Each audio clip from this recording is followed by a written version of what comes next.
Hi food lovers, welcome to Satya food club. ఈరోజు ఒక మంచి టేస్టీ రెసిపీ చూపిస్తున్నాను. అదేంటంటే కస్టర్డ్ సేమియా కీర్. ఈ రెసిపీ చాలా టేస్టీగా ఉంటుంది. చాలా ఈజీగా సింపుల్గా కూడా ప్రిపేర్ చేసుకోవచ్చు. అది ఎలాగో తెలియాలంటే ఈ వీడియోని మొత్తం స్కిప్ చేయకుండా చూడండి.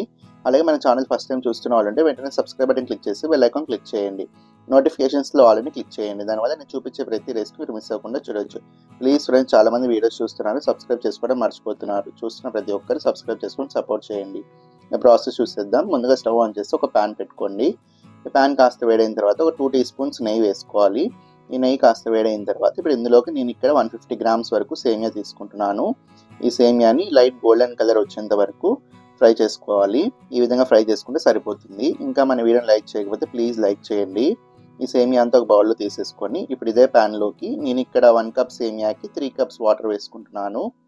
ఇప్పుడు మూత క్లోజ్ చేసి వాటర్ని బాగా బాయిల్ చేసుకోవాలి. వాటర్ ఈ విధంగా బాగా బాయిల్ అయిన తర్వాత ఇప్పుడు ముందుగా మనం ఫ్రై చేసి పెట్టుకున్న సేమియా ఉంది కదా, ఈ సేమియా అంతా కూడా వేసేసి ఒకసారి బాగా కలిపేసుకోండి. ఇంకా ఎవరైనా మన ఛానల్ సబ్స్క్రైబ్ చేసుకోకపోతే ప్లీజ్ సబ్స్క్రైబ్ చేసుకుని సపోర్ట్ చేయండి. ఇప్పుడు మూత క్లోజ్ చేసి ఒక 5 నిమిషాలు మీడియం ఫ్లేమ్లో ఉడికించుకుంటే సరిపోతుంది. మనం ఇప్పుడు ఒకసారి చెక్ చేసుకుందాం సేమియా ఉడికిందో లేదో.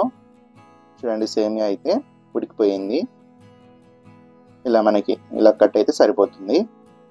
ఇప్పుడు ఇందులోకి నేను ఇక్కడ 3/4 కప్ షుగర్ వేసుకుంటున్నాను. మీరు స్వీట్నెస్ ఎక్కువగా తినే వాళ్ళు ఉంటే 1 కప్ షుగర్ కూడా వేసుకోవచ్చు. ఇప్పుడు ఇంకా మూత క్లోజ్ చేసి మీడియం ఫ్లేమ్ పెట్టేసేయండి. మనం షుగర్ మెల్ట్ అయ్యేలోపు నేను ఇక్కడ 150 ml వరకు కాంచి చల్లార్చిన పాలు తీసుకున్నాను. ఇందులోకి ఒక 2 టీ స్పూన్స్ వచ్చేసి కస్టర్డ్ పౌడర్ వేసుకుంటున్నాను. ఒక స్పూన్తో ఈ పౌడర్ అంతా కూడా పాలలో బాగా కలిసిపోయేలా కలుపుకోవాలి. ఇప్పుడు మనం సేమియాలో వేసుకున్న షుగర్ బాగా మెల్ట్ అయిపోయి ఉంటుంది. ఇప్పుడు అంతా ఒకసారి బాగా కలిపేసి మనం ఇందాక మిల్క్లో కస్టర్డ్ పౌడర్ వేసాం కదా, ఆ పాలు కూడా ఇందులోకి వేసేసేయండి. ఇలా వేస్తూ బాగా కలుపుకోవాలి, లేదంటే ఉండలు కట్టేస్తుంది. లో టు మీడియం ఫ్లేమ్ పెట్టేసి ఇలా బాగా కలిపేసుకోండి. మూత ఏం పెట్టకుండా ఇలాగే లో టు మీడియం ఫ్లేమ్లో ఒక 2 నుంచి 3 నిమిషాలు బాగా కలిపితే సరిపోతుంది. ఇంకా మన ఛానల్ని సబ్స్క్రైబ్ చేసుకునే వాళ్ళు ఉంటే వెంటనే సబ్స్క్రైబ్ చేసుకుని సపోర్ట్ చేయండి. అలాగే ఈ వీడియోని కూడా తప్పకుండా లైక్ చేయండి. ఇలా ఒక పొంగు వచ్చిన వరకు ఉడికించి ఇంకా స్టవ్ ఆఫ్ చేసేసి ఇంకా ఫైనల్గా చిన్నగా కట్ చేసుకున్న బాదం పప్పు, జీడిపప్పు, అలాగే వాటర్ మిలన్ సీడ్స్ కూడా కొద్దిగా వేసేసి అంతా ఒకసారి కలిపేసేయండి. ఇప్పుడు ఒక సర్వింగ్ బౌల్లోకి తీసేసుకుంటే సరిపోతుంది. అంతే, చాలా టేస్టీగా ఉంటే కస్టర్డ్ సేమియా కీర్ రెడీ. ఈ కస్టర్డ్ సేమియా కీర్ చాలా టేస్టీగా ఉంటుంది.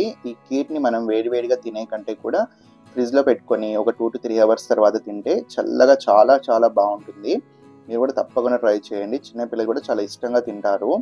ఎలాగో మనకి సమ్మర్ కూడా స్టార్ట్ అయిపోయింది కాబట్టి తప్పకుండా మీ ఇంట్లో ట్రై చేయండి. చాలా టేస్టీగా ఉంటుంది. మీ ఇంట్లో ట్రై చేసి ఎలా వచ్చినా కూడా తప్పకుండా కామెంట్ చేయండి. మీకు ఈ రెసిపీ నచ్చిందని అనుకుంటాను. నచ్చినట్లయితే వీడియోని తప్పకుండా లైక్ చేయండి. ఇలాంటి మరెన్నో టేస్టీ రెసిపీస్ కోసం పక్కన సబ్స్క్రైబ్ బటన్ క్లిక్ చేసి బెల్ ఐకాన్ క్లిక్ చేయండి. నోటిఫికేషన్స్లో ఆల్రెడీ క్లిక్ చేయండి. దానివల్ల నేను చూపించే ప్రతి రెసిపీ మీరు మిస్ అవ్వకుండా చూడొచ్చు. ప్లీజ్ ఫ్రెండ్స్, సబ్స్క్రైబ్ చేసుకుని సపోర్ట్ చేయండి. మీకు ఇంకా ఏ రెసిపీస్ కావాలో కూడా తప్పకుండా కామెంట్ చేయండి. అలాగే ఈ వీడియోని మీ ఫ్రెండ్స్ అండ్ రిలేటివ్స్కి కూడా షేర్ చేయండి. Thanks for watching.